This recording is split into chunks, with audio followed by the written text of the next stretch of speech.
everyone, I'm Lisa Lashes from the Lisa Lashes School of Music, and you are listening to the LLSOM Kickstart to Your Musical Journey podcast. Hi Thea, thank you for joining us. So, what made you start the Kickstart thing, and how did you find this opportunity? So I actually found out this through the government website. I'd quit my last job. I was working for an escape room company, kind of during lockdown. And I was really looking to be more creative and get involved in more creative stuff. Ended up applying for Universal Credit, which is kind of gets you like access to the Kickstarter scheme. Yeah. Being able to get involved, which is really, really good. And was just like applying for jobs and things like that. And then this came along and I applied, sent over my portfolio and all my stuff, and then got an interview a couple of days later. And now I'm here. Oh, that's brilliant. What were your first impressions when you first kind of applied for the job, and like, has it lived up to like your standards? Oh yeah, definitely. I think when I applied for it, I was applying for a lot of kind of music-based jobs because I was like, I want to do music, that's what I want to get involved in. And I ended up interviewing for two different positions. And at first I was thinking with the other one, because it was more like marketing for music, and I was like, oh yeah, no, I'll probably do that one, blah blah blah. And then I had the interview for this one, and I was like, you know what, I actually prefer this way more. It was like I realized like I like wanted to work with young people, which is really great. And this role offered like more work just with like other people on Kickstarters, but also it had a much more community vibe. A lot of other jobs in the music industry and in any industry, I feel like as a young person you can feel like a little bit intimidated. Sometimes you feel like people look at you like you're a little bit stupid as well, and just like I completely agree. Yeah, they look at you like, oh, you're young, like you don't really know much. Yeah, and speaking to Brandon, I was like, this just seems like, he was like, oh, I just really want like you on the course. In the interview, he was like, can I take you like straight on the day? And I was like, you know, that's actually so much nicer, so much more. Yeah, the exact same thing happened to me in my interview for team leader. Like when someone gives you something on the spot, and you think like, do you know what, like all of this like is kind of worked off, and like your hard work is kind of paid off. Because I ended up getting both the positions that I interviewed for, and I was like, oh, okay, for this one, because this one seems like way nicer, and the people it seems like more towards what I want to do, kind of. It's so much better as well when you have that kind of choice, when you do get offered both positions, and like you can allow yourself then to kind of weigh out the pros and cons of things, and actually sit and like look into both jobs before accepting like the place. Yeah, definitely. So even though this is kind of a music production and events assistant role, has your view on what you want to do in the future changed?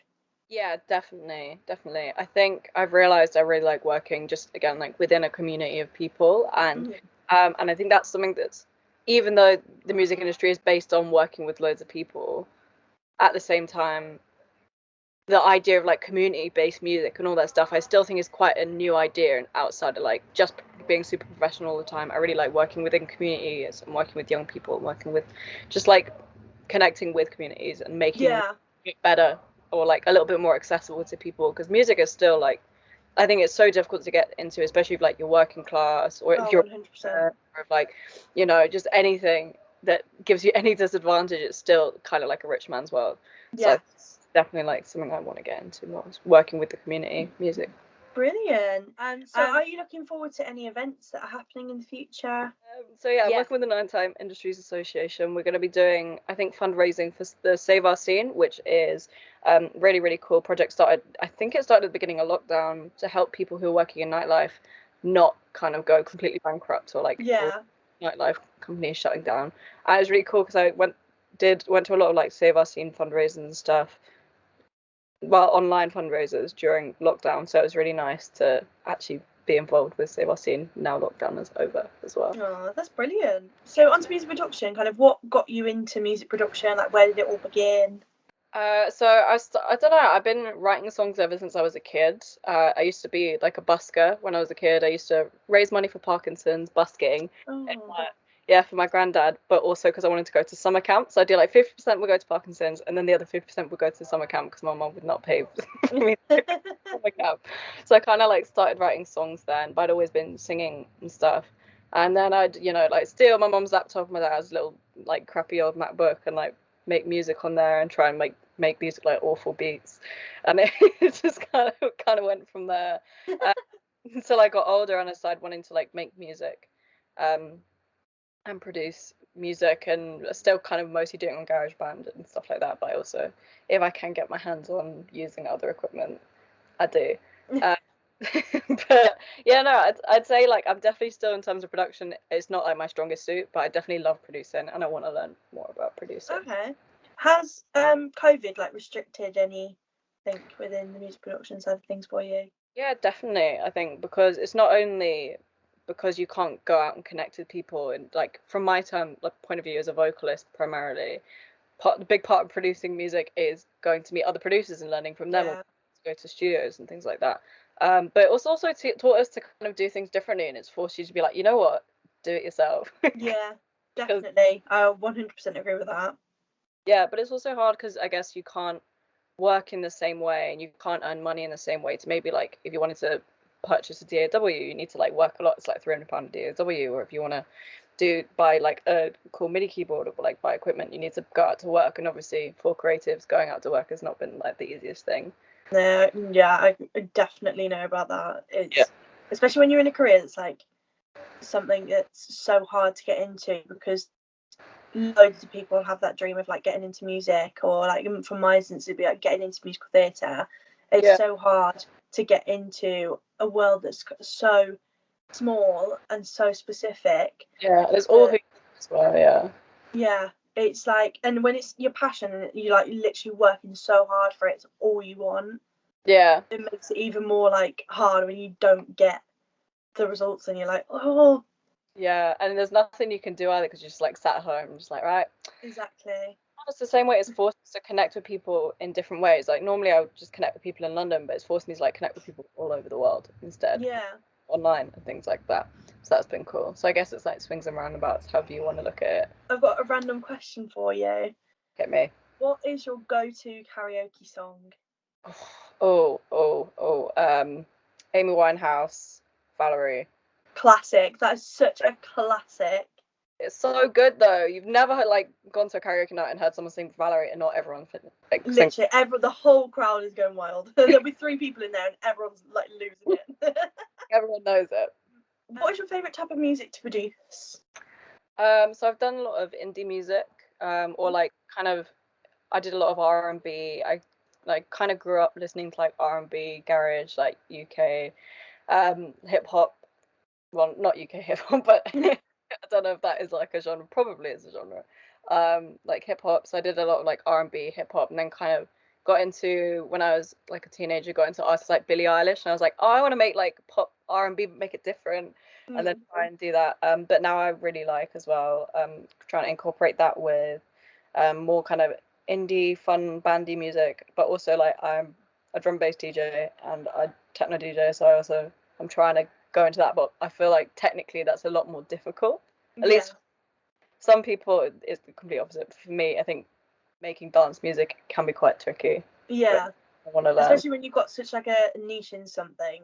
Yeah. Like, I find it quite easy to sing like musical theatre, but then when it comes to singing pop, I struggle a bit because I'm like, oh, I don't really know what kind of vocal style to go with. Yeah, definitely. What do you like to do in your free time? So in my free time, I run a collective outside of this. Wonderful. A really loud crash. I run a collective called the Deer in the Headlights Project. That's Deer, DEAR. Everyone gets it wrong, and it's the worst decision I ever made to call it A, because no one can ever spell it. But yeah, so we're a collective getting young people educated about domestic abuse, and we like and we like to raise money for charities as well. So I have to correct people a lot. So we're not a charity, we're a collective, but we do a lot of like charity work and stuff like that. Where did it all begin? Like, kind of when did it start? So it started last January. I had a bit of an interesting history growing up in terms of relationships, and it got to the point where during lockdown, I think this is something really, really common that happened to a lot of people, was any kind of trauma or anything that was difficult for you came up from underneath the floorboards a little bit. I had so much time to think about it. I think mental health became such a big conversation because it was such like you had nothing to do except sit at home all day. So obviously if you were avoiding thinking about something or facing something that was difficult in your life, now was going to be the time that you're going to Yeah. And I was dealing with quite a lot of memories and emotions, and I started educating myself on domestic abuse and relationship abuse and just toxic relationships. And I realized was listening to the radio or something, and I heard someone call domestic abuse the new pandemic, because it rose so much because everyone was locked in their homes. And if you do have a domestic, like the abusive partner, putting them in a situation that's quite intense or quite like emotionally tense whilst you're locked inside with your partner, obviously. Great. So I started up the Deer in the Headlights project to try and get, not necessarily fix domestic abuse, because that's such a way bigger issue, but just to get people talking and learning how to have those conversations. Because at the end of the day, I think the big reason why I was in a very difficult situation, that one being I was in my second toxic or abusive relationship by the time I was 20, which is really, really common actually. Then it just makes all the difference, because you can talk to your friends about it. If you know the right terminology, talk to your partner about it. If you don't, as like a young person, you're still learning how to communicate with other people. So you might actually be being like toxic or abusive without you realizing it.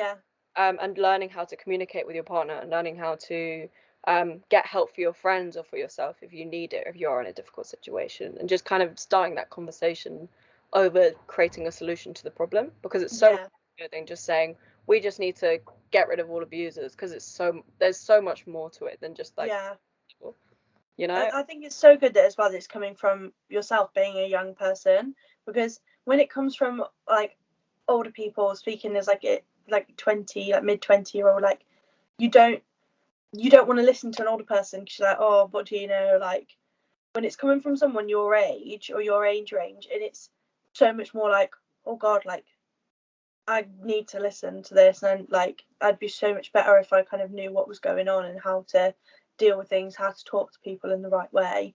Yeah, even things like just basic consent with anything. You've got to think like the way you talk to young people is so different.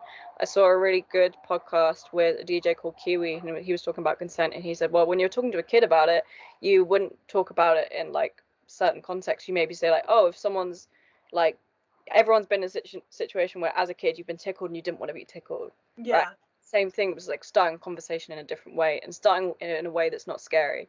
And that is the whole point of the Deer in the Headlights project, is being able to just have that conversation without everyone hiding away from it or it being tense, because everyone has met someone toxic at least once in their life, whether it's in your romantic life, in your friendship life, parents, teachers. Like you've probably met someone who's a bit toxic, so everyone needs to talk about it, you know.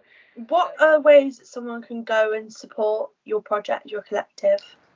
So you can follow us on Instagram at, I just changed it because no one could ever spell it right, but DITH Project, DITH Project.